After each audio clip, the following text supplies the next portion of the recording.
এরা হলেন ওইসব মানুষ যারা সরাসরি আজ পর্যন্ত আমেরিকাকে চ্যালেঞ্জ করেছেন। এদেরকে আপনি জাতীয় বীর বা নেতা যাই বলুন না কেন, এরা আমেরিকার হাতে হত্যা হয়েছে, কেউ কেউ ফাঁসিতে ঝুলেছে, গুম হয়েছে এবং কেউ কেউ জেলে বন্দী হয়েছে। কিন্তু এদের মধ্যে একটা লোক ছিল খুবই ব্যতিক্রম, যাকে 638 বার হত্যা চেষ্টা করার পরেও আজ পর্যন্ত তাকে বন্দী করতে পারে না এবং সে তার জীবনের লাস্ট সময়টা তার বিছানায় কাটিয়েছে। তবে তার আগে কথা বলা যাক তাদের নিয়ে যারা আমেরিকাকে সরাসরি চ্যালেঞ্জ করেছিলেন। সাদ্দাম হোসেন, তার অপরাধ ছিল এই যে তিনি ডলার থেকে ইউরোতে তেল বিক্রি করতে চেয়েছিলেন, আর তিনি এটা নিয়ে ভেবেও ছিলেন। এরপর 2003 সালে আমেরিকার পক্ষ থেকে হামলা চালানো হয় এবং 2006 সালে তাকে ফাঁসি দেওয়া হয়। এরপর নাম আসে মুয়াম্মার গাদ্দাফির, যে ছিলেন লিবিয়ার এবং লিবিয়াতে গোল্ড ডিনার কারেন্সি চালু করতে চেয়েছিল। 2011 সালে ন্যাটো হামলা চালায়, তারপর গাদ্দাফিকে হত্যা করা হয় রাস্তায় এবং লিবিয়া এরপর থেকে স্থিতিশীল হতে পারেনি। এরপর নাম আসে বুরকিনা ফাসোর, যে কিনা আইএফএম এর লোনকে প্রত্যাখ্যান করেছিলেন এবং চ্যালেঞ্জ করেছিলেন এবং তারপর 1987 সালে তাকে অ্যাসোসিনেট করা হয়। তারপর নাম আসে আলী খামেনির, যে কিনা 47 বছর ধরে আমেরিকার নিষেধাজ্ঞা সহ্য করেছেন, তারপরেও মাথা নত হননি। অবশেষে ওনার উপরও হামলা চালানো হয় এবং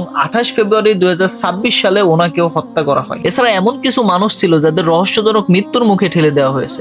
মিস্টিরিয়াস ডেথ, যা সিআইএর সব থেকে বড় অস্ত্র ছিল। মিস্টিরিয়াস ডেথের প্রথম নাম আসে বাহাদুর শাস্ত্রী, যে কিনা ভারতের দ্বিতীয় প্রধানমন্ত্রী ছিলেন। 1966 সালে ওনার হার্ট অ্যাটাক হয় এবং আশ্চর্যজনক ভাবে ওনার ময়নাতদন্ত আজ পর্যন্ত করা হয়নি। আপনারা এখনো গুগলে গিয়ে সার্চ করতে পারেন, পাবেন না। এরপর নাম আসে ইয়াসির আরাফাত, যে অসুস্থতার কারণে 2004 সালে মারা যান। ওনার শরীরে যে পোলোনিয়াম পাওয়া গেছিল, সুইস ল্যাবেও তা প্রমাণিত হয়েছে যে তার হার্ট অ্যাটাক স্বাভাবিক ছিল না, জোর করে করানো হয়েছে। কিন্তু তারপরেও আজ পর্যন্ত এই বিষয়টা প্রমাণিত হতে পারেনি, কেউ আসলে জানে। এরপর নাম আসে উগো চাভেজ, যে কিনা ভেনেজুয়েলার প্রধানমন্ত্রী ছিলেন এবং একজন সেনা অফিসারও ছিলেন এবং যে কিনা আমেরিকার কোম্পানিগুলোকে জাতীয়করণ করেছিলেন। তারপর 2013 সালে ক্যান্সারে আক্রান্ত হয়ে ওনার মৃত্যু হয়। তবে মরে যাওয়ার আগে তিনি বলেছিলেন, আমাকে অসুস্থ করা হয়েছে, আমি ক্যান্সারে মরিনি। এরপর নাম আসে ইমরান খান, যে কিনা অ্যাবসলিউটলি নট বলেছিলেন আমেরিকার ঘাঁটি প্রতিষ্ঠার স্বীকৃতিতে এবং তার ভাগ্যের চাকা উল্টে যায় এবং তাকে এখনো জেলেই থাকতে হচ্ছে। আর এখন সেই ব্যক্তির কথা বলা যাক যে কিনা এদের হাতে ধরা পড়েন। সেই ব্যক্তি ছিলেন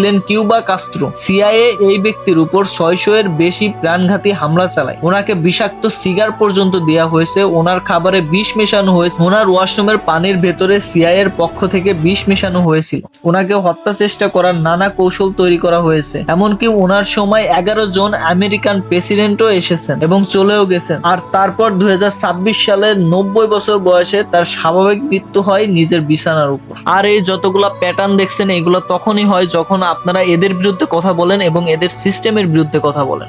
কিন্তু আমার এখন মনে হয় দুনিয়া এবং দুনিয়ার যুদ্ধগুলো যেদিকে মোড় নিচ্ছে এবং যে নতুন ব্লকগুলো তৈরি হচ্ছে, তাতে এই প্যাটার্নগুলো খুব দ্রুত ভেঙে যাবে। এর কারণ হলো, কেউ যতই শক্তিশালী হোক না কেন, এমন এক সত্তা এবং শক্তি উপরে বসে আছেন যিনি সব নীরবে দেখছেন।